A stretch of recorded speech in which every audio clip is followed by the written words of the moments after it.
सही मायनों में जीवन की सार्थकता तो तभी है जब हम निर्भीक होकर आगे बढ़े चलें और समाज की सुरक्षा का नारा बुलंद करे चले। कुछ ऐसा ही मध्य प्रदेश के जो तमाम 52 जिले हैं उनमें से इंदौर की बात करें, जो कि मध्य प्रदेश की आर्थिक राजधानी भी मानी जाती है, वहां के जिलाधीश की कार्यप्रणाली और कार्यकाल को देखकर तो ये जरूर कहा जा सकता है कि वाकई में निडर और निर्भीक होकर भी जनता की सेवा की जा सकती है, जनता के साथ रहकर जनता को राहत दिलाई जा सकती है। जी हाँ, आज हम आपकी मुलाकात कराएंगे नए साल के, यानी कि कैलेंडर बदलने वाली उस तारीख के दिन जब हम 1 जनवरी 2021 को मुखातिब हो रहे हैं इंदौर के सम्मानीय प्रशासनिक कप्तान डीएम श्री मनीष सिंह जी से। सर, आपका बहुत बहुत स्वागत है एमपी न्यूज़ के इस खास कार्यक्रम में। मनीष सिंह साहब का नाम ही काफ़ी है, मुझे ऐसा लगता है कि आप वो आईएएस अधिकारी हैं जिनका नाम सुनकर बड़े से बड़े माफिया जिला छोड़ देते हैं और असामाजिक तत्व और गुंडों के तो पसीने छूट जाते हैं। और मध्य प्रदेश की आर्थिक राजधानी इंदौर में, जो कि लगातार ड्रग्स की चपेट में आ चुकी थी ऐसा कहा जा रहा था, उसे अब लगातार इस नशे की गिरफ्त से बाहर भी ला रहे हैं और तमाम नशाखोरी करने वालों से लेकर ये गलत कारोबारियों को भी वो सबक सिखा रहे हैं। किस तरह से इन दिनों वो एक्शन में हैं और आखिर क्यों जो नशे की लत लगाने वाले जो तमाम ऐसे चेहरे हैं उन्हें वो बेपर्दा कर रहे हैं, आइए बातचीत करते हैं। सर, समाज की सबसे बड़ी बुराई है, मुझे ऐसा लगता है, नशे की गिरफ्त में जो आज के नौजवान आ गए हैं। कैसे सर आपको सबसे पहले इस बात का इल्म हुआ और ऐसा लगा कि इससे लेकर एक अभियान छेड़ने की ज़रूरत है? और पूरे मध्य प्रदेश में जिस तरह से सरकार महत्वाकांक्षी कदम बढ़ा रही है, आपने पूरे इंदौर जिले को नशा मुक्त बनाने के लिए अभियान छेड़ दिया है। देखिए, ये जो नशा मुक्ति को लेकर के या ड्रग्स के खिलाफ जो मुहिम चली है, माननीय मुख्यमंत्री जी के द्वारा जो निर्देश दिए गए थे, एक दिन सुबह 10:30 बजे माननीय मुख्यमंत्री जी द्वारा कुछ चुनिंदा ज़िले जहाँ पर कि दिल्ली से जो नारकोटिक्स कंट्रोल है वहाँ से सूचना आई थी कि 15 जिलों में नियंत्रण करने की ज़रूरत है। वहाँ के कलेक्टर्स, एसपी, आईजी साहब, डीआईजी सभी लोगों की मीटिंग ली गई थी संभागायुक्त महोदय की, और उसमें वीसी में निर्देश दिए थे कि इसके खिलाफ मुहिम चलाई जाए। साथ ही साथ जो लोग नशा मुक्ति केंद्र में जो रिहेबिलिटेशन चाहते हैं उसको भी ध्यान दिया जाए। उसके बाद से ये कार्रवाई शुरू हुई पूरी। साथ ही साथ इंदौर पुलिस ने बड़ा अच्छा काम किया था। एक जैन नामक महिला है और एक सागर जैन नामक व्यक्ति है, ये उनको ड्रग वाली आंटी बोलते हैं, उसमें उनका भी एक रैकेट पकड़ा था जो ड्रग्स सप्लाई करते थे और भी दूसरे इलिसिट कामों में लिप्त थे। आईजी साहब के और डीआईजी साहब के इंदौर के सुपरविजन में पूरी जांच चल रही है वो, और उसमें भी काफ़ी लोग जो ड्रग्स में इन्वॉल्व हैं वो लोग सामने आ रहे हैं। और गवर्नमेंट चूँकि बहुत स्ट्रिक्ट है इसमें, सीएम साहब का पूरा क्लियर इंस्ट्रक्शंस हैं इसमें कि इस चीज़ को बिल्कुल क्रश किया जाए, बच्चों को इस चीज़ से बचाया जाए। और इसलिए सारे प्रदेश के जितने भी प्रशासनिक लोग हैं, पुलिस के अधिकारी हैं, वो इस मुख्य मुहिम में लगे हैं। क्योंकि गवर्नमेंट की प्रायोरिटी है, माननीय मुख्यमंत्री जी के बड़े क्लियर निर्देश हैं, तो इसमें इफेक्टिव कार्रवाई हो जाती है। गवर्नमेंट का सपोर्ट रहता है तो जिले में सारे अधिकारी इफेक्टिवली काम कर सकते हैं, और कोई अगर बड़ा आदमी भी इन्वॉल्व होता है तो भी उसके खिलाफ कार्रवाई हो सकती है। सर, किस तरह से आपने इसे एक अभियान का रूप दे दिया है, क्योंकि अब पूरे इंदौर में ऐसा देखने में आ रहा है कि प्रशासनिक रूप से जो है सख्ती भी दिखाई दे रही है, जो बड़े बड़े पब्स हैं, जो बार हैं, वो भी सील कर दिए गए हैं। क्या ये मुहिम आगे चलने वाली है लंबी, और इसमें और भी कई ऐसे बड़े नामचीन लोग हैं जो कि बेपर्दा होंगे, आने वाले दिनों में उनके नामों का भी खुलासा होगा, जैसे कि ड्रग वाली आंटी के बाद ड्रग वाली लड़की भी सामने आ गई? देखिए, इसमें जो पुलिस इन्वेस्टिगेशन कर रही है वो ड्रग वाली आंटी वाले केस में, उसमें जो लास्ट माइल पे जो लोग डिलीवर करते हैं उसके साथ पीछे के रैकेट को पकड़ना भी बहुत ज़रूरी रहता है। पुलिस उसमें काफ़ी बारीकी से जांच कर रही है, और कई यूज़र्स के नाम तो बहुतों के आए हैं, और पुलिस का बैकएंड पे बाहर भी टीम्स गई हुई हैं और उसमें जांच चल रही है।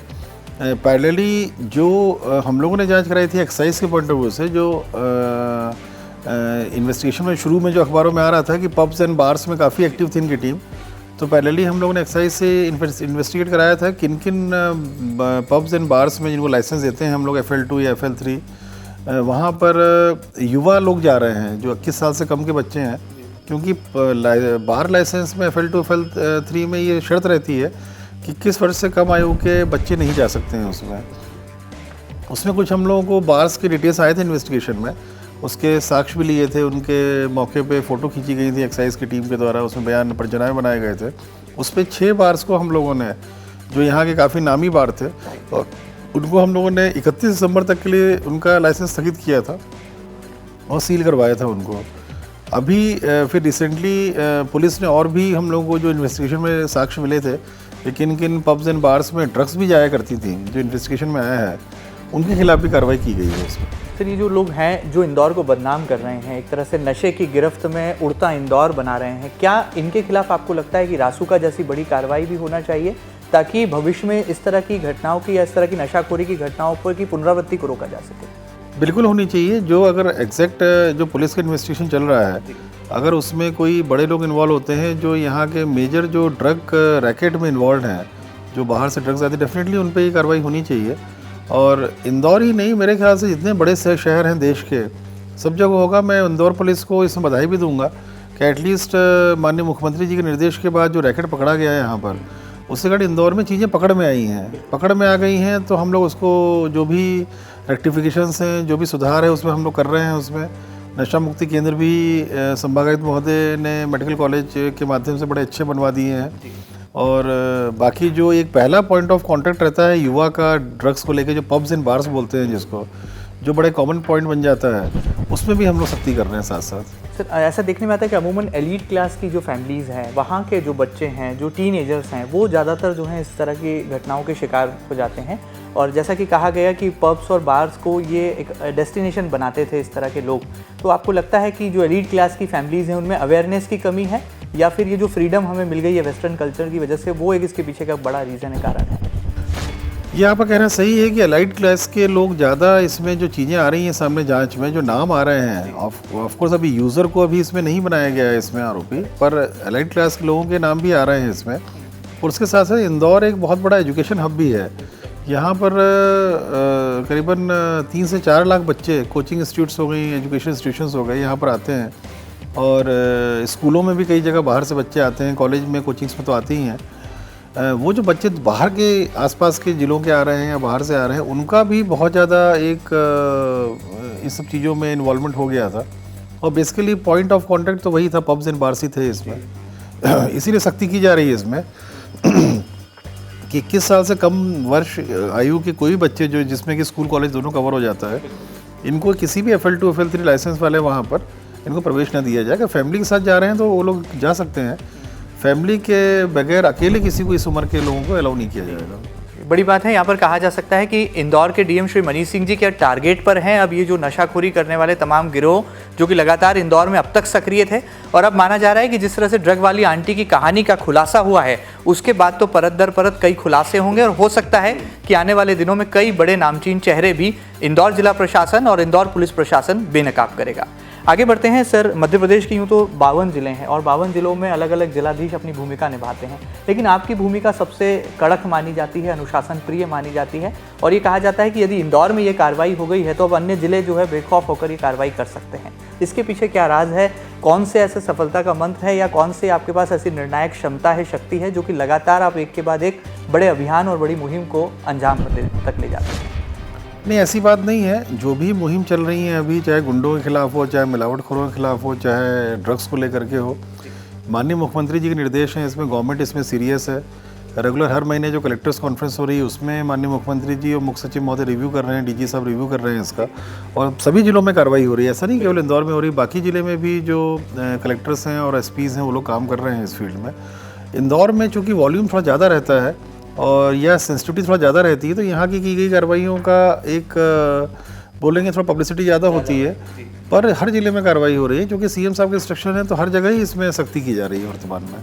सर, किस तरह से कोई ऐसे अवरोध भी आते हैं जब इस तरह की आप बड़ी कार्रवाई करने के लिए जाते हैं? कोई ऐसा बड़ा फैसला लेना होता है कि कोई बड़ा नामचीन है, बड़ा रसूखदार है, उसके खिलाफ कार्रवाई करना है, तो ऐसे में सरकार का रवैया और ख़ासतौर पर प्रशासनिक अफसर होने के नाते क्या कोई अवरोध का भी सामना आपको करना पड़ता है, या निडर निर्भीक होकर आप निर्णय लेते हैं? देखिए, इंदौर में इंदौर के बारे में बोलूँगा मैं, यहाँ के जनप्रतिनिधि बहुत जागरूक हैं और सोसाइटी समाज के बारे में सोचते हैं सभी लोग और बड़ी चिंता करते हैं, और जो भी गलत होता है उसमें वो लोग समझाइश भी देते हैं, प्लस अगर कार्रवाई होती है तो उसको भी सपोर्ट करते हैं। तो यहाँ पर ऐसा कोई दिक्कत नहीं है और सभी जनप्रतिनिधि चाहते हैं चाहे मिलावटखोर उनके खिलाफ कार्रवाई हो, गुंडों के खिलाफ कार्रवाई हो, ड्रग्स के रैकेट्स को तोड़ा जाए ताकि युवा पीढ़ी को अपन बचा सकें उससे। तो इसमें सभी एक मत हैं, माननीय मुख्यमंत्री जी के स्ट्रिक्ट इंस्ट्रक्शंस हैं, गवर्नमेंट रिव्यू कर रही है रेगुलरली। ऐसे में एक बहुत अच्छा माहौल बनता है जब गवर्नमेंट की प्रायोरिटी होती है, ऑनरेबल सीएम की प्रायोरिटी होती है, तो हमेशा ये अच्छा माहौल बनता है कि किसी प्रकार के अवरोध सब खत्म हो जाते हैं। और यहाँ पर कोई भी अगर नशा मुक्ति में अगर कोई बड़ा आदमी आता है तो उसके खिलाफ कार्रवाई करने में कहीं कोई दिक्कत नहीं है। मिलावटखोरी में कोई बड़ा ग्रुप पकड़ा जाता है, गलत काम कर रहा है, तो उसके खिलाफ कार्रवाई की जा सकती है। तो ऐसा कोई इशू कहीं भी नहीं है, अवरोध कहीं भी नहीं है। कोई अवरोध अब तक नहीं। सर, मिलावट को लेकर जो है आपने बहुत एक कहा जा सकता है कि अच्छा वातावरण बनाया और लोग खौफजदा भी हैं और लोगों जनता की सेहत से जो लोग खिलवाड़ कर रहे हैं, आपको लगता है कि इनके खिलाफ न केवल कानून को सख्त होना होगा, जिस तरह से पिछले दिनों हमने देखा कि इंदौर जिला प्रशासन ने पहल की, आलू चिप्स व्यापारियों को प्रशिक्षण दिया। आने वाले दिनों में हम देख रहे हैं कि दूध और जो उससे बनने वाले उत्पादक हैं उनके लिए भी प्रशिक्षण होने वाला है। आपको लगता है कि पहले सीख और उसके बाद सबक, ये फॉर्मूला ज़रूरी है मिलावटखोरों के खिलाफ? इसलिए ज़रूरी है, जब हम लोगों ने कार्रवाई करना शुरू की, जब दूध में एसिटिक एसिड मिलाते हुए लोगों को रासुका किया, या हींग में मिलावट कर रहे थे उनके खिलाफ रासुका हुआ, या आलू के जो ख़राब क्वालिटी के चिप्स बना रहे थे उनको जेल में भेजा, तो इसमें ये भी मालूम पड़ा कि फॉर एग्जांपल मिल्क का अगर अपन बोलें तो मिल्क में एसिटिक एसिड नहीं मिलाना चाहिए, ये लोगों की जानकारी में नहीं था। बहुत जगह ये चीज़ें चल रही थी जो इमीडिएटली सब बंद हुई सब जगह। तो ऐसा लगा कि इसमें लोगों से चर्चा की और ये भी एक चीज़ सामने आई कि लोगों को अवेयर करना भी ज़रूरी है और सख्ती तो होनी चाहिए अपनी जगह, पर साथ साथ जैसे इंदौर नंबर 1 भी बना था स्वच्छता में, तो सख्ती भी थी, पर उसमें मेजर कंपोनेंट उसमें नंबर 1 बनने में अवेयरनेस कैंपेन्स भी थे।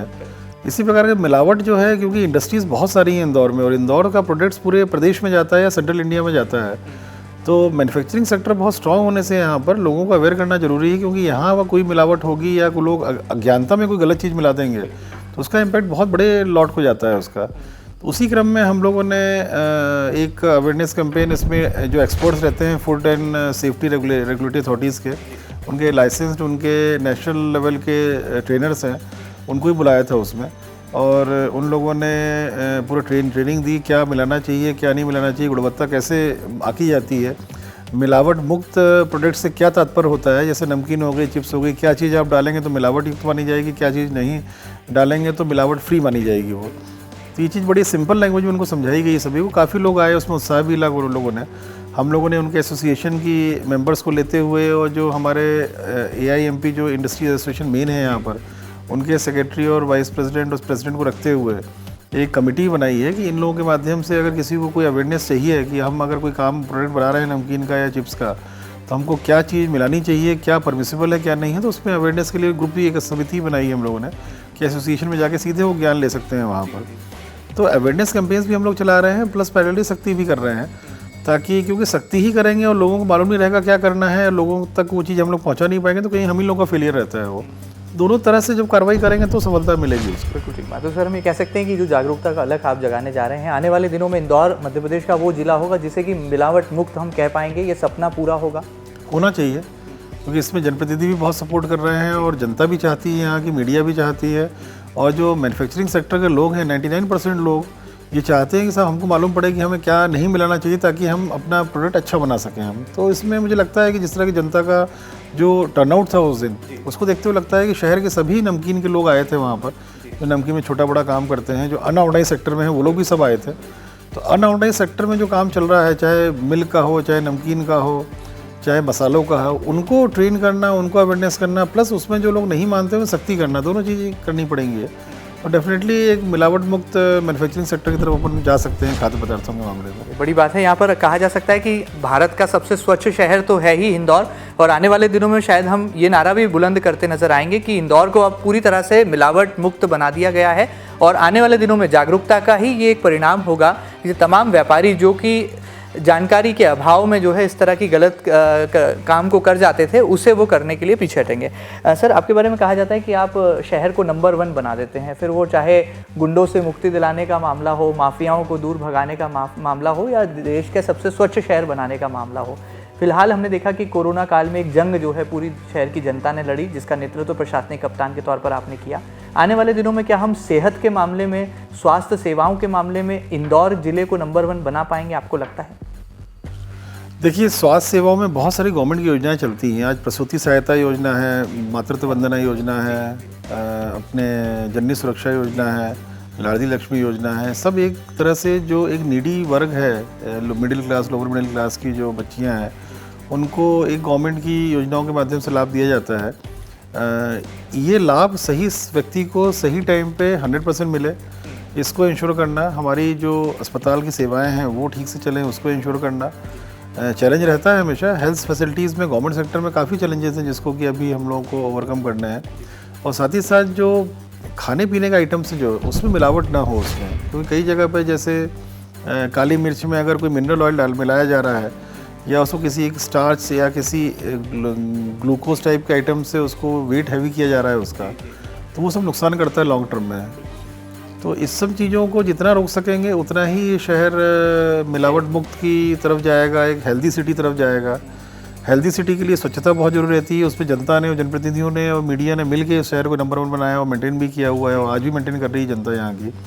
और ऐसे ही अगर खाद्य पदार्थों में भी और हेल्थ सर्विसेज में भी अगर थोड़ा ध्यान दे दिया जाए तो डेफिनेटली एक हेल्दी एनवायरनमेंट बन सकता है खाद्य पदार्थों के मिलावटी मुक्त होने का और एक अच्छी हेल्थ सर्विसेज देने का। जो हमारी टीम है, जो स्वास्थ्य का हमारे कार्यकर्ता हैं, सारे स्टाफ है नीचे का, वो सब एक अच्छे वातावरण में एक जुनून के साथ अगर काम करें जनता के लिए तो डेफिनेटली 100% टारगेट्स हम लोग अचीव कर सकते हैं। हम लोग उसी को एम कर रहे हैं सब। सर, आपने मध्य प्रदेश का सबसे पहला राशन माफिया भी पकड़ा जो कि महू में पकड़ में आया और एक बड़ा स्कैंडल जो है कहा जा सकता है कि सरकारी राशन का हो रहा था, जिसे आपने जो है उसे न केवल सलाखों के पीछे पहुंचाया आरोपी को, बल्कि इस तरह की कारगुजारियां ना हो भविष्य में उसे लेकर भी एक अनुशासन प्रिय अंदाज आपका देखने को मिला।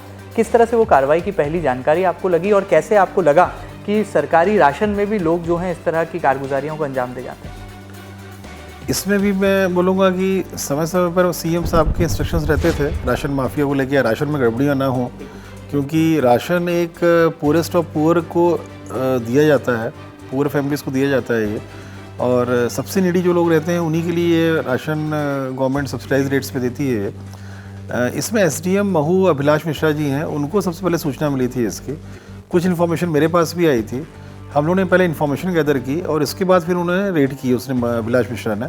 और उसके बाद जब रेड करने के बाद जो फैक्ट सामने आए तो काफ़ी चौंकाने वाले थे। वो किस प्रकार से नागरिक आपूर्ति निगम की जो गाड़ियाँ आती हैं ये एक्चुअल वहाँ न जा कर के राशन की दुकानों में वो मोहन अग्रवाल गोडाउन पे ही ऑफलोड हो जाती थी। किस प्रकार से वहाँ पर या कि तो वो माल चला जाता था मिल्स में, साइफन ऑफ हो जाता था, या कि उसमें महाराष्ट्र से इन्फीरियर क्वालिटी का अनाज लाके उस पर रिप्लेस किया जाता था नागरिक आपूर्ति निगम के बैग्स में, और अच्छी क्वालिटी का ये लोग वापस अपना बेच देते थे इसको। कुछ ये भी पकड़ा गया कि जो राशन की दुकानें हैं उसमें जो ऐसा खाद्यान्न जो बच जाता है उनके यहाँ पर, या किसी भी तरीके से वो लोग अंगूठा लगवा लिए, कम मात्रा में उन्होंने लोगों को राशन दिया, या कुछ और गड़बड़ी करके उन्होंने राशन बचाया अपना राशन दुकान के संचालकों ने, वो भी किस प्रकार से मोहन अग्रवाल के थ्रू रूट हो जाते, वो कुछ फैक्ट्स पूरे साक्ष्य मिले वहाँ पर। उसकी भी 25 दिन जांच चली करीब, डिटेल जांच की इसमें एसडीएम अभिलाष मिश्रा ने, और उसमें काफ़ी बड़ा एक स्कैंडल टाइप का निकला जो सामने आया। उसमें एक अंडरग्राउंड टैंक भी बना रखा था उसने, और उसमें केरोसिन के टैंकर्स खाली हो रहे थे। तो एक एस्टेब्लिश्ड माफिया के रूप में उसने अपने आप को डेवलप किया था साल 2 साल में। तो उसके खिलाफ हम लोगों ने रासुकाई कार्रवाई भी की, एक्चुअल एफआईआर भी की गई उसमें, जो सुसंगत धाराएं हैं एक्ट के उसमें भी एफआईआर की गई। तो पहले वो लोग भागे हुए थे, अब तो जेल में हैं सभी के सब। वो उससे इम्पैक्ट ये हुआ कि राशन की दुकान के संचालक जो लोग वो सतर्क हुए थोड़ा, और इसी क्रम में हम लोगों ने लगभग अब तक 1.25 लाख से ज़्यादा लोगों का नाम पात्रता पर्ची जो लिस्ट रहती है उससे हम डिलीट कर चुके हैं पोर्टल से जांच करके, और उसमें से हार्डली 1.25 लाख के अगेंस्ट में 1000 लोग आए होंगे जिन्होंने बोला कि हमारा गलत डिलीट हुआ है, बाकी सभी सही डिलीट हुए थे। तो ये भी वो राशन था पूरा जो बच जाया करता था, जिसको ये लोग किसी भी तरीके से चैनलाइज करके राशन के संचालक या मोहन अग्रवाल टाइप की माफिया अपने मार्केट की सेलिंग वाले कंड्यूट में डाल देते थे उसको। तो इन सब चीज़ों को कंट्रोल करने के लिए हम लोग पूरी प्रयास कर रहे हैं। अभी एक राशन की दुकानों के संबंध में हाईकोर्ट में पहले स्टे चल रहा था, तो उसका पता लगाया हमने, तो स्टे वैकेट हो गया है। उसमें हाईकोर्ट ने माननीय उच्च न्यायालय को डायरेक्शंस दिए हैं हम लोगों को, उसको फॉलो करते हुए जो ऐसे संचालक हैं राशन के जो गलत काम कर रहे हैं, थोड़ा भी गलत आते हैं, तो उनको भी हम लोग जेल भेजने की तैयारी अब कर रहे हैं। कि इसमें स्ट्रिक्टली जो भी गरीब लोगों का राशन है ये गरीब तक ही पहुँचे, जितनी मात्रा का वो पीओएस मशीन में उनसे अंगूठा लगवा रहे हैं उतनी पूरी मात्रा दी जाए। कई बार 2 महीने का राशन एक साथ जाता है तो अंगूठा लगवा लिया, 1 महीने का राशन दे दिया, गरीब आदमी को मालूम ही नहीं है कि 2 महीने का राशन में अंगूठा लगा है उसका। इस तरह की गलतियाँ कोई भी करता पाया जाएगा तो उसको सीधे हम लोग एक इसमें एक्ट बना हुआ है अलग से, एसेंशियल कम्युनिटीज़ एक्ट भी है और एक और एक्ट है, नियम है, एक्ट है जिसमें हम लोग सीधे जेल भेज सकते हैं इनको, उसमें कार्रवाई करेंगे आगे आने वाले समय में। सर, हमने देखा पिछले दिनों कि आपने जिले के प्रशासनिक संकुल को दलालों से मुक्त करने के लिए, दलालों के दलदल को खत्म करने के लिए बड़े कदम उठाए। कभी आप औचक निरीक्षण करते नजर आए, कभी आप टीएनसी कार्यालय पहुंच गए, कभी आपने कर्मचारियों को समय पर ना पहुंचने के लिए फटकार लगाई, अधिकारियों को कहा कि जनता की ज़्यादा से ज़्यादा सुनवाई हो, जनता से जुड़े जो प्रकरण हैं वो जल्द से जल्द निपटा लिए जाएं, तय समय अवधि आपने बना दी। किस तरह से आपको लगता है कि दलालों के दलदल से क्या कलेक्ट्रेट दफ्तर मुक्त हो पाएगा, आपको लगता है?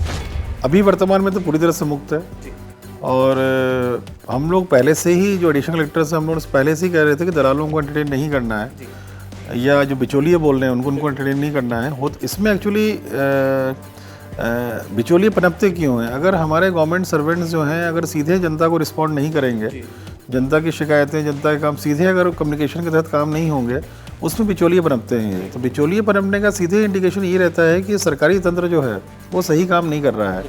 अगर सरकारी तंत्र सही काम करे, अधिकारी कर्मचारी अपना सबको सुनवाई करें, तो डेफिनेटली फिर इस तरह के लोगों की आवश्यकता नहीं रहेगी, जनता सीधे आके अधिकारियों से मिलकर काम कराएगी। कुछ रीज़न ये भी था कि हमारे यहाँ के जो रेवेन्यू अफसर्स थे इनको बहुत सारे काम में लगा रखा था, जैसे प्रोटोकॉल ड्यूटी है, तो उससे हम लोगों ने मुक्त किया क्योंकि रेवेन्यू का वर्क बहुत इंपॉर्टेंट है इंदौर में, और प्रोटोकॉल ड्यूटी में अन्य जिलाधिकारियों को लगा करके और इन लोगों को मुक्त किया ताकि दिन भर ऑफिस में बैठ सकें, ये लोग रेवेन्यू केसेस निपटा सकें। लगभग हमारे 8000 केसेस टाइम बार्ड हो गए थे, जो समय दिया है गवर्नमेंट ने उससे बाहर जा चुके थे। पिछले 1-1.25 महीने में बहुत मेहनत की सभी लोगों ने, पटवारी से लेकर तहसीलदार, एडीएम, एसडीएम तक, और इस समय केवल 800 प्रकरण करीब बचे हैं जो समय बाहर हो गए थे, जो 8000 की संख्या थी 1.25 महीने पहले। इसी प्रकार 17-18 हज़ार टोटल प्रकरण लंबित थे, वो उनको भी इन लोगों ने काफ़ी कम ले, मेरे से 3-4 हज़ार प्रकरण बचे होंगे अभी, तो उसको युद्ध स्तर में सभी लगे हैं निरीक्षण करने के लिए। और यही हम लोग का प्रयास है कि प्रकरण कोर्ट में चलें, एडवोकेट्स आएँ वहाँ पर, जहाँ पर आवश्यक हो लोगों को बुला के आवेदन लिए जाएँ, उनके दस्तावेज लिए जाएँ, आवश्यक दस्तावेज लिए जाएँ, जो टाइमलाइन दी हुई है गवर्नमेंट से उसके पहले ही प्रकरण निपट जाएँ। तो और किसी प्रकार के अन्यथा जो बिचौलिए हैं इनकी आवश्यकता ही नहीं है कलेक्ट्रेट में या किसी अन्य ऑफिस में, चाहे टाउन कंट्री प्लानिंग हो, चाहे इंदौर डेवलपमेंट अथॉरिटी हो, यहाँ आवश्यकता नहीं है। उसी क्रम में टाउन कंट्री प्लानिंग में भी ऐसी स्थिति बहुत ख़राब थी और वहाँ भी इस तरह के बिचौलियों के द्वारा वहाँ पर लिटरली कब्जा सा कर लिया था, ब्लैकमेलिंग भी करते थे वो। तो मेरे जाने का मकसद यही था कि जो सरकारी कर्मचारी इनको स्पष्ट कर दें कि अगर बिचौलिए पनपे हैं तो इन्हीं लोग ही वैसे पनपे हैं, ये स्पष्ट करना आगे ना हो ये। और दूसरा, अगर बिचौलिए को ब्लैकमेलिंग करते हैं या सरकारी तंत्र को अगर हम सुधार रहे हैं या सुधरना चाह रहे हैं वो, और उसमें अगर ये लोग फिर से ब्लैकमेलिंग करते हैं तो हम उनके खिलाफ कार्रवाई करें फिर। तो उसमें स्पष्ट कर दिया है, टाउन कंट्री प्लानिंग में भी सीधे पब्लिक एक्सेस हो रहा है, सीधे लोग जा रहे हैं आवेदन लेकर के, सीधे कोई डॉक्यूमेंट की कमी है तो जो आवेदक है या उसके द्वारा अधिकृत प्रतिनिधि है वही अलाउड है, वो लोग जाके आवेदन दे रहे हैं, उनके निराकरण हो रहे हैं उनके। अभी सब जगह से मुक्त हैं ये लोग। और जिन कुछ बिचौलियों में हम लोगों ने सर्च भी कराई थी, बीच में जांच की थी कि मालूम पड़ा था कि ओरिजिनल डॉक्यूमेंट्स हम लोगों के कुछ वहाँ पाए जाएंगे, मिले भी थे ओरिजिनल डॉक्यूमेंट्स कलेक्ट्रेट के, तो उनको भी हम लोगों ने मीटिंग लेके समझाया है कि अभी धंधा बंद करके दूसरे डाइवर्ट हो जाइए। तो अधिकांश लोग अभी डाइवर्ट हो गए हैं। और अगर किसी ने फिर से प्रयास किया इस तरह से आके सरकारी अधिकारी कर्मचारियों को काम में दखलंदाजी देने का, या आम जनता और सरकारी अधिकारी कर्मचारी के बीच का जो एक सामंजस्य स्टैब्लिश हो चुका है, तो उसके खिलाफ सख्त कार्रवाई करेंगे हम लोग। मुझे ऐसा लगता है कि सुशासन की दिशा में उठाया गया ये एक बड़ा नायाब उदाहरण है जो कि इंदौर जिला प्रशासन ने उठाया है। जिस तरह से बार बार सरकार शुचिता को लेकर जोर देती है, सुशासन की शुरुआत तो लगता है कि जनता की सुनवाई के साथ ही हो जाती है, लेकिन यदि सुनवाई के साथ जनता को समाधान भी मिल जाए तो सुशासन की परिभाषा को परिपूर्णता मिल जाती है, जो कि पूरा कर रहे हैं इंदौर के सम्मानीय डीएम श्री मनीष सिंह साहब। सर, हमने देखा कि अक्सर जो भी प्रशासनिक कप्तान रहे, या तो वो अच्छे गेंदबाज रहे या अच्छे बल्लेबाज रहे, लेकिन आप ऑलराउंडर हैं। आप माफियाओं को भी सबक सिखा लेते हैं, आप कोरोना से जंग भी लड़ लेते हैं, जनता को जागरूक भी बना लेते हैं, स्वच्छता के मामले में भी शहर की भागीदारी सुनिश्चित कर लेते हैं। कैसे कर पाते हैं इतनी परिकल्पनाएं, इतने आइडियाज़ कैसे आपको मिल पाते हैं, इतना वक्त कैसे मिल पाता है कि अगला एक्शन प्लान खत्म होता नहीं और दूसरा तैयार रहता है? नहीं, ऐसा नहीं है। ऐसा तो नहीं बोलेंगे सभी अधिकारी कर रहे हैं, बाकी भी बहुत अधिकारी कर रहे हैं काम सब तरह के। मेरा कहना, निर्णय सही टाइम पे हो जाने चाहिए। किसी भी निर्णय को अगर विलम्ब से किया जाता है तो उसका इम्पैक्ट उसका ख़त्म हो जाता है। परिस्थितियाँ जब भी निर्मित हों उसके साथ ही साथ उसका परीक्षण कर लें, और निर्णय हमेशा जनता की सुविधा, जनता की भलाई, हित अहित को देख के करना चाहिए कि लार्ज मासेस को उसका फ़ायदा होगा कि नहीं होगा। अगर उस निर्णय में जनता के लार्ज मासेस को फ़ायदा हो रहा है तो जनता उस भावना को समझती है और आपके हर निर्णय के साथ जनता रहेगी, और आपके हर निर्णय के साथ अगर आम जन है तो आपको बाकी सभी वर्ग फिर आपको साथ देते हैं। उसमें आम जनता का सपोर्ट बहुत आवश्यक है किसी भी विभाग के लिए, किसी भी वर्ग के लिए, चाहे वो बिजनेसमैन हो, चाहे वो अधिकारी हो, चाहे जनप्रतिनिधि हो। जनता का सपोर्ट के बगैर कुछ भी चीज़ संभव नहीं है। अवेयरनेस भी जनता के थ्रू आती है, तो जो भी निर्णय हो अगर सही टाइम पे हो और ऐसा निर्णय हो जो जनता के जिसमें सपोर्ट करे आपको, तो सफल भी होता है निर्णय, वो एक्शन वो सफल भी होता है। तो उसको ध्यान में रख के करते हैं उसको। प्लस अभी वर्तमान में गवर्नमेंट की बहुत प्रायोरिटीज़ चल रही हैं। केवल ऐसा नहीं है कि 2-3 इश्यूज़ पे प्रायोरिटी, इसमें कम से कम 10 से 15 फील्ड पे गवर्नमेंट रेगुलर मॉनिटरिंग कर रही है और प्रायोरिटीज फिक्स है, समीक्षाएँ रेगुलर हो रही हैं। सीएम साहब भी स्वयं ले रहे हैं समीक्षाएँ उसकी। तो सभी कलेक्टर्स अभी सभी फील्ड में काम कर रहे हैं। और इंदौर ऐसा शहर है जहाँ हर तरह के इश्यूज़ रेज होते हैं और यहाँ उसमें सुधार की गुंजाइश भी दिखती है। तो यहाँ फास्ट दिख रहा है काम होते हुए। सर, इंदौर ऐसा भी शहर है जहाँ पर बहुत हद तक राजनीति की परिभाषा जो है दिखाई देती है, परिलक्षित होती है। कई सारे राजनीतिक गुट हैं, राजनीतिक दलों की सक्रियताएं भी बहुत है, राजनीतिक आयोजन भी बड़े पैमाने पर होते हैं, राष्ट्रीय प्रदेश के तमाम नेता आते हैं। इंदौर में कहा जाता है कि भारतीय जनता पार्टी में ताई भाई हैं। क्या कभी कोई इस तरह का राजनीतिक दबाव ताई भाई या अन्य किसी राजनीतिक दल की तरफ से प्रशासनिक कप्तान होने के नाते आप तक आता है, अब तक पहुँचता है? नहीं, ऐसा तो कुछ भी नहीं लगा हम लोगों को। हम लोग सभी का सम्मान करते हैं और जो भी सही काम ही बोलते हैं। सब वरिष्ठ हैं, अनुभवी जनप्रतिनिधि हैं यहाँ पर। इन्हीं लोगों ने शहर को नंबर 1 भी बनाया, इन्हीं के सपोर्ट से पूरा शहर नंबर 1 बना है। और इनकी तरफ से जो भी चर्चा होती है, जो भी बात होती है, जनता के हित में होती है। लार्जर मासेस के इंटरेस्ट की बातें करते हैं। और कहीं ऐसा लगता है कोई व्यक्ति विशेष कोई है जो गलत काम कर रहा है जिससे कि जनता को हित नहीं हो रहा है, भले वो उनसे जुड़ा हुआ हो, वहाँ भी वो लोग उस व्यक्ति को या ठीक कर देते हैं, सुधार देते हैं या कार्रवाई होने देते हैं। तो यहाँ कहीं ऐसा इशू हम लोग के पार्ट पे नहीं आया, क्योंकि हम लोग को मतलब नहीं, हम लोग जो भी जनप्रतिनिधि हैं सभी का सम्मान कर रहे हैं, सभी का सुन रहे हैं और कहीं कोई गलत बात बोल नहीं रहा कोई भी। सभी और अधिकारियों को सम्मान भी करते हैं यहाँ के जनप्रतिनिधि सब। तो यहाँ कहीं कोई इशू नहीं आ रहा है, बहुत अच्छा सामंजस्य चल रहा है। हम लोग भी हर चीज़ यथासंभव कोई बड़ा निर्णय होता है तो जनप्रतिनिधियों को बतला के करते हैं। उनका एक, चूँकि जनता को रिप्रेजेंट करते हैं सभी लोग, तो उनकी नॉलेज में होना ज़रूरी है। और जनप्रतिनिधि को जब हम लोग बतलाते हैं कोई बड़ा निर्णय या कोई एक इंपॉर्टेंट सेंसिटिव इशू पे, तो उससे फ़ायदा ये मिलता है कि सुझाव उनकी तरफ से ऐसे मिल जाते हैं जिससे हम लोगों को जो एक्शन लेना है उसमें सुधार आ जाता है हम लोगों को। तो जनप्रतिनिधियों से चर्चा करके या डिस्कस करके कोई भी अगर कार्य किया जाए, हमेशा रिफाइंड वे में होता है काम, वो सक्सेसफुल होता है काम, तो उसको फॉलो करते हैं हम लोग। तो यहाँ एक सामंजस्य प्रॉपर बना है, सभी जो विभिन्न विभाग के अधिकारी हैं और जनप्रतिनिधियों का प्रॉपर सम्मान और प्रॉपर कोऑर्डिनेशन पूरा बना है एक दूसरे के तरफ। बिल्कुल ठीक बात है।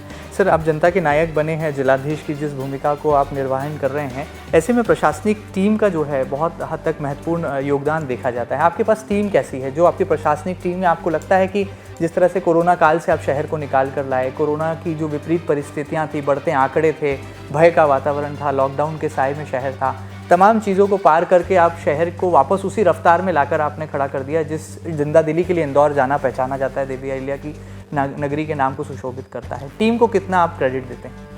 देखिए, जहाँ तक कोरोना के समय की बात है, अप्रैल, मई, जून, जुलाई, अगस्त मान लें आप, तो वो तो मेन जंग सब ने मिलकर लड़ी है। उसमें सरकारी अधिकारी कर्मचारी भी रहे हैं उसमें, पर डॉक्टर्स हो गए, हॉस्पिटल संचालक हो गए, सभी जनप्रतिनिधि हो गए, पार्षद स्तर के, उससे नीचे लेवल तक के जनप्रतिनिधि हो गए, विभिन्न ऑर्गेनाइजेशंस हो गई, मीडिया का साथ रहा उसमें।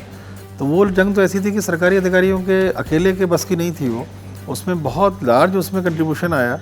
मैरिज गार्डन संचालकों ने अपने मैरिज गार्डन्स दिए, होटल संचालकों ने डॉक्टर्स और नर्सेस के लिए होटल्स दिए फ्री ऑफ कॉस्ट। तो इस तरह का जज्बा देखने को मिला। वो जनता ने सबने मिलकर लड़ाया उसको, जनप्रतिनिधियों का नेतृत्व था उसमें।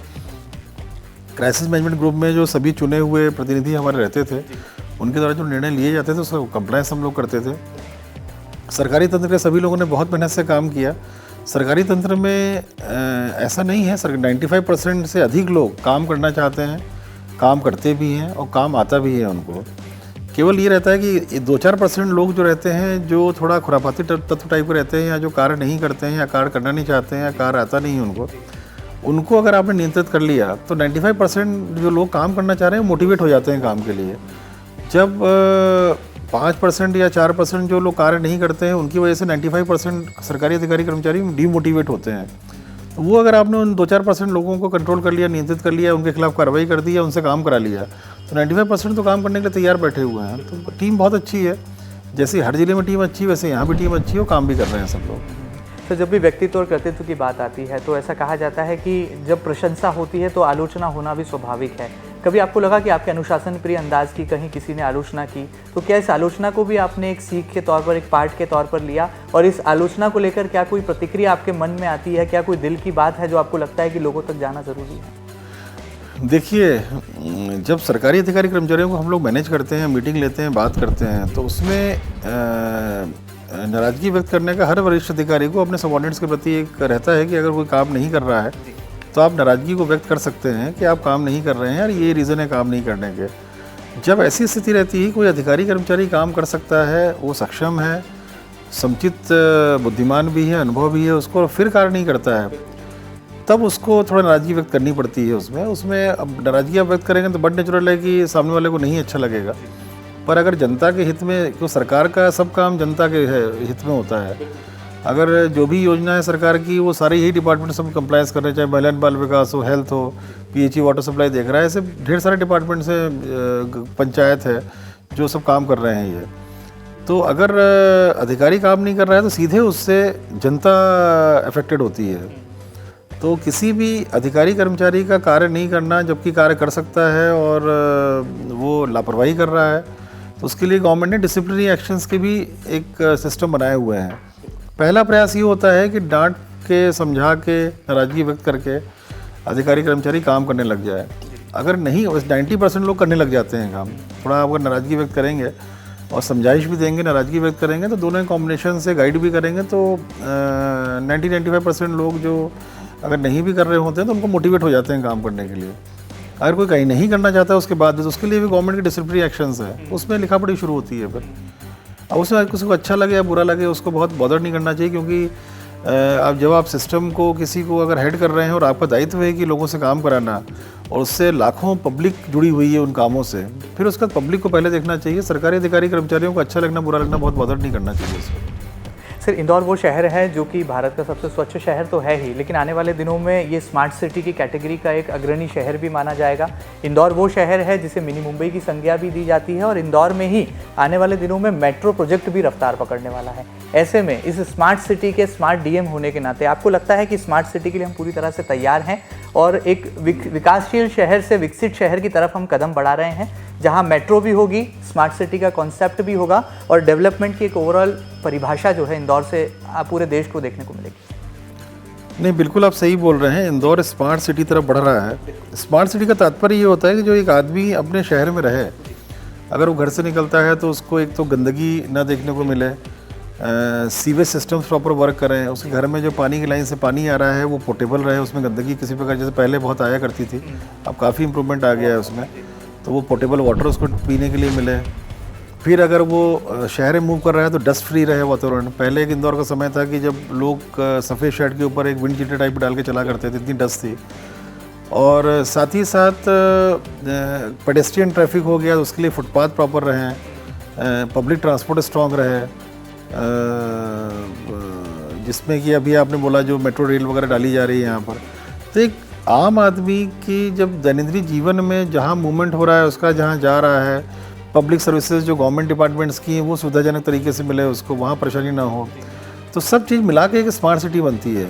अगर एक आदमी को किसी आधार कार्ड बनवाना है, या आदमी को राशन कार्ड की पात्रता आती है वो बनवाना है, या आदमी को गरीबी रेखा कार्ड का बनवाना है, या आदमी को नगर निगम में किसी फैसिलिटी का कोई उपयोग करना है, या शिकायत है उसका निराकरण कराना है, तो ये सब सॉफ्टवेयर पार्ट भी एक स्मार्ट सिटी के दायरे में आते हैं, कि जिसमें कि एक आदमी की जीवन जो है सुविधाजनक रूप से रहे।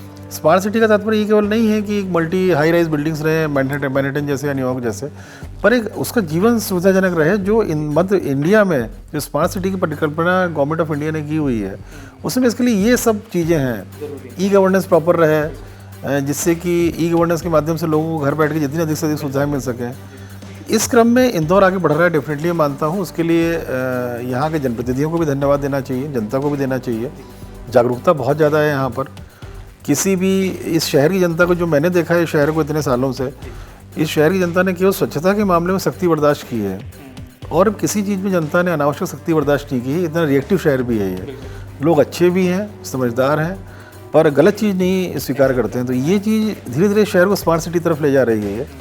इसी क्रम में अगर इंफ्रास्ट्रक्चर की बात करते हैं तो अभी स्वच्छता का काम तो जनता ने कर ही लिया है। अभी नगर निगम जनता के सहयोग से एक और जो वाटर प्लस वाला काम कर रहे हैं, जिसमें कि सारी घरों की सीवेज लाइंस, घरों का जो ग्रे वाटर है, गंदा पानी है, ये सीवेज लाइन के माध्यम से ट्रीटमेंट प्लांट्स पे ही जाएगा। अब जो खुले नालों में पानी बहता था, गंदा पानी टॉयलेट का, वो नहीं बहेगा और वो सारी लाइंस में कैप्चर किया जा रहा है। ये वाटर प्लस, इसी चीज़ को वाटर प्लस बोलते हैं कि कोई भी पानी बाहर ना जाए। अगर नालों में पानी नहीं जाएगा तो डेफिनेटली ग्राउंड वाटर में मिक्सिंग नहीं होगी उसकी, और जो अन्य प्रकार से वो लोगों के कांटेक्ट में आ रहा है वो नहीं आएगा, तो बीमारियों को बहुत ज़्यादा रोकेगा वो। तो वो हेल्थ के लिए, शहर के लिए बहुत इंपॉर्टेंट है। जो वाटर प्लस का काम इस समय नगर निगम कर रहा है उतना ही महत्वपूर्ण है जितना महत्वपूर्ण स्वच्छता का काम था। इस आने वाले समय में पब्लिक ट्रांसपोर्ट की इम्प्रूव करना बहुत ज़रूरी है। ट्रैफिक की स्थिति बहुत ख़राब है, उसमें कहीं ना कहीं इंफ्रास्ट्रक्चर रिक्वायरमेंट रहता है। 400-500 बसेस अभी नगर निगम ऐड कर रहा है, मेरे ख्याल से अगले महीने से जनवरी फरवरी से आना शुरू हो जाएंगी। मेट्रो का काम भी स्पीड अप होने वाला है। तो पब्लिक ट्रांसपोर्ट इफेक्टिव रहना, स्ट्रॉन्ग रहना, ताकि 2 व्हीलर्स के लोग स्विच ओवर कर सकें बसेस में और मेट्रो में, वो बहुत इंपॉर्टेंट हो गया है शहर के लिए। प्लस जो लोकल इंटरवेंशंस रहते हैं, कहीं फ्लाईओवर बनना है, कहीं लेफ्ट टर्न बनना है, वो सब चीज़ें पैरेलली होनी चाहिए साथ में। तो डेफिनेटली ये शहर आगे बढ़ रहा है। स्वच्छता में नंबर 1 आने के बाद से इन्वेस्टमेंट्स भी बहुत आए हैं। इंदौर के चारों तरफ पीथमपुर देखें, देवास देखें, उज्जैन देखें, जो इंडस्ट्रियल एरियाज हैं सब जगह के, वहाँ ह्यूज इन्वेस्टमेंट्स आए हैं अभी, जिससे कि फ़ायदा इंडायरेक्टली शहर की इकनॉमी को पड़ा है। क्योंकि जब इन्वेस्टमेंट्स आए हैं तो वहाँ के एग्जीक्यूटिव सारे लोग रहते हैं इंदौर में है, तो यहाँ की इकनॉमी में भी इंप्रूवमेंट आया है। तो डेफिनेटली अपन आगे बढ़ रहे हैं, अच्छी दिशा तरफ बढ़ रहा है शहर। For the best. सर, बहुत सारा समय लिया, संक्षिप्त में जाना चाहूँगा, आपने हाल ही में उपचुनाव की जिम्मेदारी निभाई है। मुझे लगता है कि चुनाव आयोग जब जब ये ऐसा लोकतंत्र का पर्व आता है तब जो है बड़ी महती भूमिका जिलाधीश की देखता है। आने वाले दिनों में नगरीय निकाय के चुनाव हैं, आपकी जो तहसीलें हैं वहाँ पर पंचायतों के चुनाव हैं, किस तरह से इस चुनौती को पार करेंगे और क्या जिला निर्वाचन अधिकारी होने के नाते तमाम तैयारियां पूरी हैं? हालांकि चुनाव ज़रूर जो है कोरोना संक्रमण काल के चलते थोड़े आगे बढ़ा दिए गए हैं, लेकिन निर्वाचन अमला कितनी तरह से तैयार है आपको लगता है? चूँकि यहाँ पर अभी विधानसभा के उपनिर्वाचन हुए हैं, इसलिए सभी टीम हमारी सब ट्रेंड है इसमें। आजकल निर्वाचन की जो जितनी भी एक्टिविटीज़ होती हैं या जो प्रक्रिया रहती है बहुत वेल डिफाइंड हो गई है। उस प्रक्रिया को पारदर्शी तरीके से, सही तरीके से इम्प्लीमेंट करना और निष्पक्ष रहना, 2 अगर चीज़ें आपने कर ली हैं तो चुनाव कराने में कोई दिक्कत नहीं रहती है। चुनाव निष्पक्ष होने चाहिए, सबसे महत्वपूर्ण रहता है। इसमें जो भी वायलेशन करे model of code of conduct का या जो प्रोसीजर्स, उसके खिलाफ कार्रवाई होनी चाहिए और गलत शिकायतों में कार्रवाई नहीं होनी चाहिए। ये अगर ध्यान रखा जाए तो चुनाव फिर एक हेल्दी एटमॉस्फेयर में संपन्न होते हैं। पूरी तरह से तैयार है? हाँ, अभी पूरी तैयार है। अब 1 तारीख जनवरी के बाद मेरे ख्याल से वोटर लिस्ट का एक संक्षिप्त परीक्षण फिर से होगा, तो उसकी कार्रवाई और बची रहेगी। बाकी तो पूरी तैयारी है यहाँ पर। सर, आखिर में जाते थे थोड़ी कोरोना की बात कर लेते हैं। कोरोना ने इस पूरे साल, बीते साल में हमें बहुत कुछ डराया, हमें जागरूक भी बनाया, सेहत के प्रति हमें जो है अवेयर रहने की एक सीख, एक पाठ भी पढ़ाया। अब ये कोरोना का नया स्ट्रेन जो आया है, ये यूके से जो नया टेंशन निकला है, क्या इंदौर यहाँ कोई खतरे की बात तो नहीं है? इंदौर के नागरिक जो हैं जागरूक भी हैं, और क्या आने वाले दिनों में हमें एहतियात बरतना है जब तक कि वैक्सीनेशन स्टार्ट नहीं हो जाए, यानी कि कोविड की जो वैक्सीन है वो हम तक नहीं पहुँच जाए? देखिए, कोरोना का चाहे कोई भी स्ट्रेन हो, उसका म्यूटेट तो होता है हर साल। म्यूटेट, कोई भी फ्लू वायरस रहता है वो म्यूटेट होता है हर साल, और वैक्सीन्स भी अकॉर्डिंगली अपग्रेड होती रहती हैं उसके जो म्यूटेटेड वर्जन रहता है उसके हिसाब से। उसी तरह से कोरोना का भी म्यूटेटेड वर्जन एक आया है वही चीज़ सब। और लोगों को खुद सेफ्टी रखनी होगी, जो मास्क का इस्तेमाल करेंगे, डिस्टेंसिंग रखेंगे, उसमें दिक्कत नहीं आएगी। और मुझे नहीं लगता है कि ऐसा कोई बहुत चिंता की कोई बात है। हम लोग प्रिकॉशंस पूरे रख रहे हैं। जो 95 पेशेंट्स आइडेंटिफाई हुए थे यूके के, जो आए थे यहाँ, सबका टेस्ट हो गया है। अभी तक 2 लोग आए हैं, कुछ रिजल्ट्स आने बचे हैं, अभी 2 आए हैं। 2 को हम लोग फैमिली मेम्बर्स को क्वारंटाइन किया है, इंस्टीट्यूशनल क्वारंटाइन है, उनको अलग से अस्पताल में रखा है। और अगर सावधानी बरतेंगे तो कहीं कोई इशू नहीं है। मेरे ख्याल से 1-2 महीने बाद फिर वैक्सीनेशन भी शुरू हो जाएगा। और प्रिकॉशंस रखने सबसे इंपॉर्टेंट है। वैक्सीनेशन होने के बाद भी कम से कम 1-1.5 महीना प्रिकॉशन रखना जरूरी है लोगों को। प्रिकॉशंस रखेंगे तो धीरे धीरे चीज़ें खत्म हो जाएंगी। चलिए सर, आखिर में जाते जाते इंदौर की जनता के लिए, एमपी न्यूज़ के तमाम लाखों करोड़ों दर्शकों के लिए क्या खास संदेश होगा इंदौर के डीएम श्री मनीष सिंह साहब का इस नए साल के मुहाने पर 2021 के स्वागत के लिए? कैसे आप अपने दिल की बात, दिल का संदेश जनता तक संप्रेषित करेंगे? देखिए, जनता से मैं यही अनुरोध करूंगा कि एक डिसिप्लिन वे में रहें। आज अगर समाज की जो आवश्यकता है स्वच्छता को लेकर के हो गया, दैनंदिन अपनी गतिविधियों को लेकर हो गया, जो इस शहर में हर तरह के नागरिक हैं, अगर ड्रग्स वाली मुहिम चल रही है उसमें जनता को अवेयर होना चाहिए कि अपने घर परिवार में बच्चे कहाँ जा रहे हैं, क्या जा रहे हैं, हम लोग भी अपनी तरफ लेवल से कार्रवाई कर रहे हैं। और जो इस तरह के एक्टिविटीज़ में इन्वॉल्व हैं, जैसे बार्स हो गए या होटल रेस्टोरेंट्स हो गए, उनको भी सतर्क रहना चाहिए कि वहाँ युवा वर्ग को जो है वो प्रवेश न दें। तो जनता से स्वच्छता को हो गया लेकर के हो गया, दैनिक जिम्मेदारियों को, जो सिविक ड्यूटीज़ को लेकर के हो गया, और स्पेशली अभी जो एक मुहिम चल रही है ड्रग्स के खिलाफ, इसमें युवा वर्ग को कैसे हम अधिक से अधिक इससे दूर रख सकते हैं, इसके लिए जनता को मिल करके इसमें लड़ाई लड़नी पड़ेगी इसमें। और हम लोग अपने लेवल में सख्त कार्रवाई कर रहे हैं, और जनता अवेयर होगी तो डेफिनेटली इस चीज़ को नियंत्रित किया जा सकता है। नए साल में यही संकल्प आप दिलाएंगे जनता को? हाँ, महत्वपूर्ण तो यही है अभी वर्तमान में। बहुत बहुत शुक्रिया सर, आपने बहुत सारा हमें समय दिया। तो ये थे इंदौर के कलेक्टर श्री मनीष सिंह साहब, जिनके दिल की बात, जिनके मन की बात आप और हम सुन रहे थे। बहुत सारे पहलुओं पर उन्होंने प्रकाश भी डाला है। साथ ही साथ जनता की भागीदारी से ही कैसे एक प्रशासनिक अधिकारी जनता के नायक बन जाते हैं, ये उदाहरण जो है यहाँ पर साक्षात तौर पर मनीष सिंह साहब के कार्यकाल के रूप में हम देख सकते हैं। बहरहाल उम्मीद की जा सकती है कि जिस तरह से इंदौर को मध्य प्रदेश की आर्थिक राजधानी माना जाता है, मिनी मुंबई की संज्ञा भी शहर को मिलती है, जिंदा दिली वाला शहर है, देवी अहिल्या की नगरी के नाम से पूरे विश्व में विख्यात है। ऐसे में माफियाओं से मुक्त ये शहर बन जाए, मिलावटखोरों से दूर ये शहर हो जाए, और आने वाले कल में हम स्मार्ट सिटी के साथ स्मार्ट मेट्रो की रफ्तार को यहाँ पर और गति दे पाएं, ऐसी उम्मीदें की जा सकती हैं। और यदि मनीष सिंह साहब जैसे IAS अधिकारी और खासतौर पर प्रशासनिक कप्तान यदि इंदौर के पास हैं, तो ज़रूर इस तरह की सफलताएं हमसे दूर नहीं। यदि जनता की सहभागिता और योगदान इसी तरह से मिलता रहा, तो आने वाले दिनों में नित नए अभियान सरकार के महत्वाकांक्षी तौर पर पूरे किए जाएंगे। नए साल की आपको बहुत सारी मुबारकबाद, नए साल की बहुत सारी शुभकामनाएं। MP न्यूज़ के इस खास सेगमेंट में फिलहाल इतना ही। खास कार्यक्रमों के लिए लगातार बने रहें आपके अपने न्यूज़ चैनल MP न्यूज़ के साथ। फिलहाल दीजिए इजाज़त, नमस्कार।